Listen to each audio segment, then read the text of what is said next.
Dear students, आप सभी लोगों का स्वागत है आपके अपने यूट्यूब चैनल डीजे सर पर।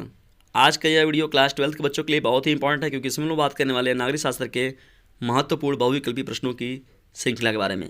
इसलिए प्रश्नों में अंत तक जरूर बने रहिएगा और अपने सभी मित्रों को भी जोड़िए साथ में, और उन्हें इस बात को बता दीजिए कि यदि बोर्ड एग्जामिनेशन को चाहते हैं आप क्लियर करना, तो आपको डीजे सर चैनल के नियर आना ही पड़ेगा। तो चलिए हम लोग आगे बढ़ते हैं और देखते हैं बहुविकल्पी प्रश्नों की सीरीज को स्टार्ट करते हैं। और सभी लोगों पर फटाफट पहले इस नंबर को शेयर कर दीजिए, 950 690 257। इस नंबर को सभी लोगों को भेज दीजिए अपने सभी सर्कल में, ताकि वो लोग इस नंबर को ज्वाइन कर सकें और अपनी तैयारी को एक उचित मंजिल दे सकें। चलिए स्टार्ट करते हैं हम लोग पहले प्रश्न से। पहला हम लोग का प्रश्न है, द्वितीय विश्व युद्ध के दौरान निम्नलिखित देशों में से कौन मित्र राष्ट्र का सदस्य नहीं था? बहुत ही इंपॉर्टेंट प्रश्न है। ऑप्शन नंबर ए है जापान, ऑप्शन नंबर बी है संयुक्त राज्य अमेरिका, ऑप्शन नंबर सी है ब्रिटेन, ऑप्शन नंबर डी है फ्रांस।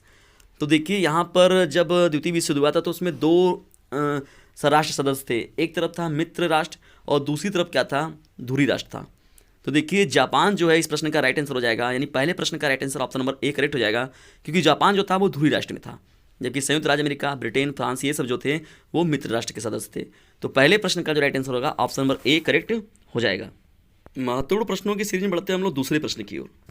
ठीक है, दूसरा हम लोग का प्रश्न है, जापान की हिरोशिमा और नागासाकी में परमाणु बम कब गिराया गया था? तो देखिए जापान के दो महत्वपूर्ण शहर हिरोशिमा और नागासाकी हैं।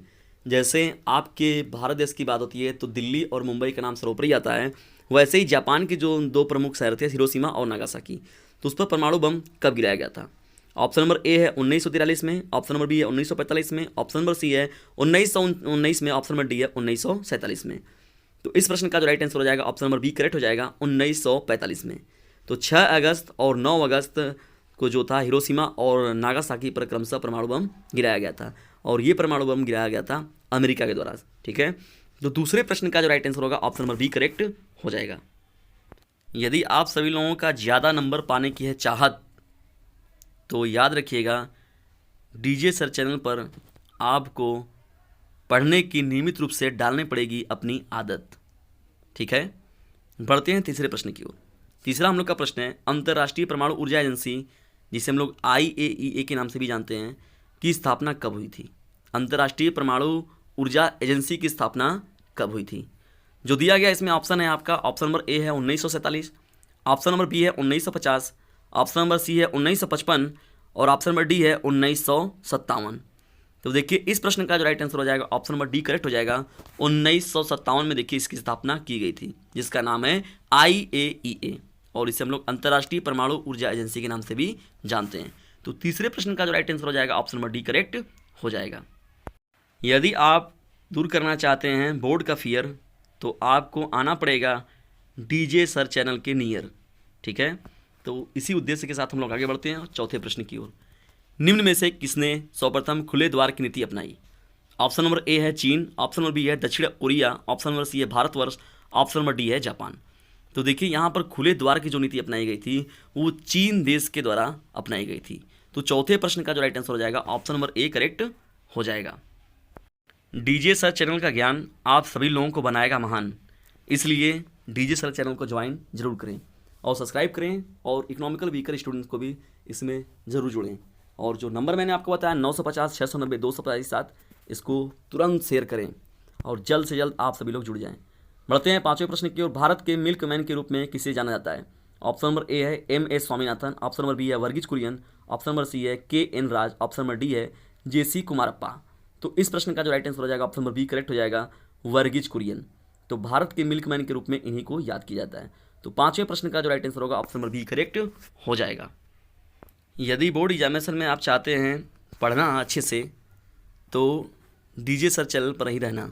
ठीक है, यदि आप बोर्ड एग्जामिनेशन में अच्छे से पढ़ना है तो डीजे सर चैनल पर ही रहना है, इस फार्मूले पर चलिए। ठीक है, चलते हैं हम लोग छठवें प्रश्न की ओर।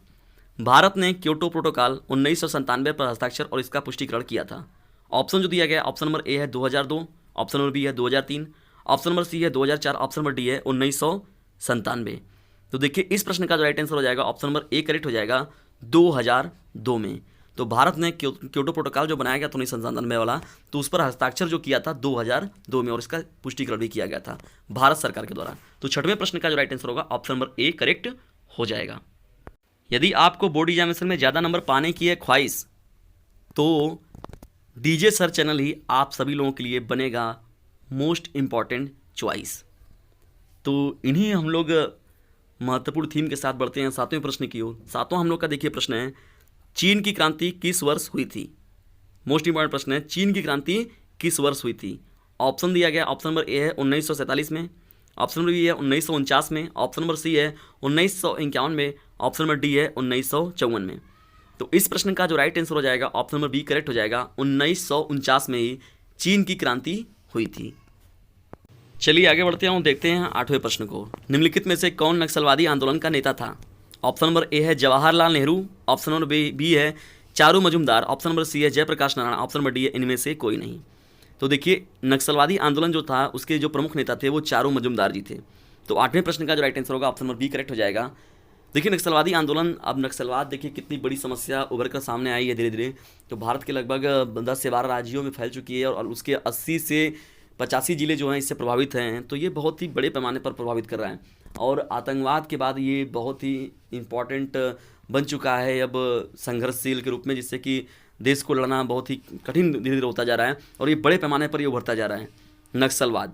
तो ठीक है, तो नक्सलवादी आंदोलन के नेता जो थे वो चारू मजुमदार थे। ठीक है, तो 8वें प्रश्न का जो राइट आंसर होगा ऑप्शन नंबर बी करेक्ट हो जाएगा, चारू मजुमदार इस प्रश्न का राइट आंसर हो जाएगा। ठीक है, 8वें प्रश्न का राइट आंसर बी करेक्ट हो जाएगा। 9वें प्रश्न की ओर हम लोग बढ़ते हैं। 9वां हम लोग का प्रश्न देखिए, भारत और पाकिस्तान से। भारत और पाकिस्तान से रिलेटेड कोई भी सूचना होती है, कोई भी इंफॉर्मेशन होता है, कोई भी प्रश्न होता है तो ऑटोमेटिक वो इम्पॉर्टेंट हो जाता है, क्योंकि आप जानते हैं इन दोनों देशों के मध्य जो कैसा रिलेशन रहा है या कैसे चीज़ें हैं भविष्य में भी, वर्तमान में भी और भूत में भी। तो इसलिए देखिए प्रश्न बहुत इंपॉर्टेंट है और इस समय मनमुटाव भी बना हुआ था, इसके वजह से देखिए प्रश्न के पूछे जाने की संभावना आपकी बनी है। 9वां प्रश्न, भारत और पाकिस्तान के मध्य ताशकंद समझौते पर हस्ताक्षर किए किस वर्ष हुए थे।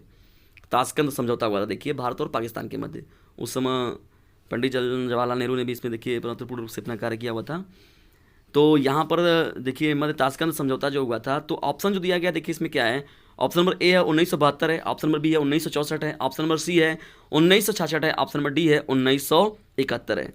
तो देखिए इस प्रश्न का जो राइट आंसर हो जाएगा ऑप्शन नंबर सी करेक्ट हो जाएगा। 1966 में देखिए भारत और पाकिस्तान के मध्य ताशकंद समझौता हुआ था। बहुत ही मोस्ट इंपॉर्टेंट प्रश्नों में एक है, प्रश्न संख्या 9। तो 9वें का राइट आंसर जो हो जाएगा ऑप्शन नंबर सी करेक्ट हो जाएगा। सभी विद्यार्थियों में कर दीजिए ये शोर ताकि सभी लोग आ जाएं डीजे सर चैनल की ओर। तो इतना शोर कर दीजिए कि सभी लोगों को डीजे सर चैनल की ओर आना ही पड़ जाए। तो इसी थीम के साथ हम लोग चलते हैं आज के इस सेशन के आखिरी प्रश्न की ओर, प्रश्न संख्या 10 की ओर, और आज का यह हम लोग का अंतिम प्रश्न भी रहेगा। तो 10वें प्रश्न जो प्रश्न है बहुत ही इंपॉर्टेंट है। 1991 में सोवियत संघ का विघटन क्यों हुआ था। बहुत ही इंपॉर्टेंट प्रश्नों में एक है, सोवियत संघ का विघटन क्यों हुआ था। ऑप्शन जो दिया गया है, ऑप्शन देखा जाए थोड़ा बड़ा बड़ा ऑप्शन लिखा हुआ है। सोवियत संघ की राजनीतिक तथा आर्थिक संस्थाएं लोगों की आकांक्षाओं को पूरी नहीं कर सकी। ऑप्शन नंबर बी है संयुक्त राज्य अमेरिका का प्रभुत्व बढ़ता जा रहा था। ऑप्शन नंबर सी है बहुत से देश सोवियत संघ के विरोधी थे। ऑप्शन नंबर डी है यह सभी। तो देखिए इसमें सबसे जो उपयुक्त विघटन का कारण बना वो ऑप्शन नंबर ए ही है, यानी 10वें प्रश्न का जो राइट आंसर होगा ऑप्शन नंबर ए करेक्ट हो जाएगा। सोवियत संघ की राजनीति तथा आर्थिक संस्थाएं लोगों की आकांक्षाओं को पूरी नहीं कर सकी। क्योंकि देखिए यहाँ पर कई व्यवस्थाएं थी लेकिन व्यवस्थाओं के अनुरूप यहाँ पर कार्य नहीं हो पा रहा था। यहाँ पर खाद्यान्न की चीज़ें थी, बड़े पैमाने पर लौह-अयस्क थे लेकिन उसका सही से उपयोग नहीं हो पाता था। जन संचार का माध्यम सही से नहीं था यहाँ बन पाया। तो और राजनीतिक रूप से भी यहाँ पर देखिए चीज़ें थी, तो उसमें देखिए विघटन हो गया। फिर वहाँ से रसिया जैसे देश को उदय हुआ बड़े पैमाने पर। तो जैसे यहाँ पर 15 देशों का ये जो समूह था बनाया गया, तो उसमें कुछ देश जो थे वो बड़े जो लेवल पर थे वो अपनी मनमानी करते थे, इसलिए देखिए कहीं ना कहीं वो विघटन का कारण बन गया। तो पहला ऑप्शन जो होगा इसमें करेक्ट हो जाएगा। 10वें प्रश्न का जो राइट आंसर होगा ऑप्शन नंबर ए करेक्ट हो जाएगा। डियर स्टूडेंट्स, ये रहे मोस्ट इंपॉर्टेंट 10 प्रश्नों की आज की यह सीरीज आपको कैसी लगी इसके बारे में कमेंट बॉक्स में ज़रूर बताएं। और साथ ही साथ रेगुलर जो आपको क्लासेज मिल रहे हैं 7 बजे, 8 बजे और 9 बजे, तो ये 3 टाइम हम लोगों ने फिक्स किया हुआ है। रिकॉर्डेड क्लासेज रहेंगे आपको वो मिलेंगे, लाइव क्लासेज रहेंगे वो भी इसी टाइम पर कोई किसी न किसी टाइम पर मिलेंगे, या तो देखा जाएगा जैसे शेड्यूल बनेगा फिर मैं आपको सूचित करूंगा उसके आधार पर, नहीं तो आपको नियमित रूप से ऐसे मिलता रहेगा। और जितने भी मोस्ट इंपॉर्टेंट इन प्रश्नों की PDF है, इंपॉर्टेंट सीरीज है, इन सभी को मैं व्हाट्सएप ग्रुप पे भी डाल दूंगा। इसीलिए और साथ ही साथ हमारा टेलीग्राम जब चैनल है उस पर भी आप जाकर देख सकते हैं। हमने वहाँ पर भी महत्वपूर्ण प्रश्नों की सीरीज का जो मोस्ट इंपॉर्टेंट प्रश्नों का PDF रहा है मैंने वहाँ पर भी अपलोड किया हुआ है, तो आप वहाँ से भी जाकर देख सकते हैं या ज्वाइन हो सकते हैं। डियर स्टूडेंट्स, मिलते हैं अगली वीडियो में। अपने स्वास्थ्य का ध्यान रखते हुए अपनी स्टडी को नियमित रूप से जारी रखिए। और मैं तो यही कहता हूँ, बोर्ड एग्जामिनेशन होता है या नहीं होता है, मारिए उसको गोली, लेकिन अभी पढ़िए। जो 1-2 महीने में आपका प्री बोर्ड हो जाएगा ना, तो फिर देखिएगा कहीं बोर्ड एग्जाम में राजनीति में कहीं लटक गया ना, तो ये प्री बोर्ड पछताएंगे बाद में कि हम प्री बोर्ड क्यों नहीं दिए या प्री बोर्ड को क्यों अच्छे से नहीं दिए। और इसका जानकारी लेना है तो पिछले लड़कों से मिल लीजिए एक बार, आपको स्वतः ज्ञान हो जाएगा और फिर पढ़ने लगेंगे। आप लोग स्टडी अपनी नहीं कर रहे हैं, अच्छे से नहीं कर रहे जैसी पढ़नी चाहिए। तो 1-2 महीने का ये बहुत ज़बरदस्त समय है, उसका उपयोग करिए। ज़्यादा सोइए मत और रेगुलर स्टडी करिए। लगभग कम से कम 24 घंटे में 8 से 10 घंटे अपने टाइमिंग निकालिए स्टडी के लिए ज़रूर से। और सेल्फ स्टडी बहुत इंपॉर्टेंट है। ऑनलाइन स्टडी करिए, यूट्यूब पर आप जाकर देखिए, घंटे 2 घंटे का वीडियोस देखिए, उससे आपको लाभ मिलने वाला है। तो इसलिए आप अपनी स्टडी को नियमित रूप से पढ़िए, तभी कुछ होने वाला है, अन्यथा कुछ नहीं हो पाएगा। Thanks for watching this video.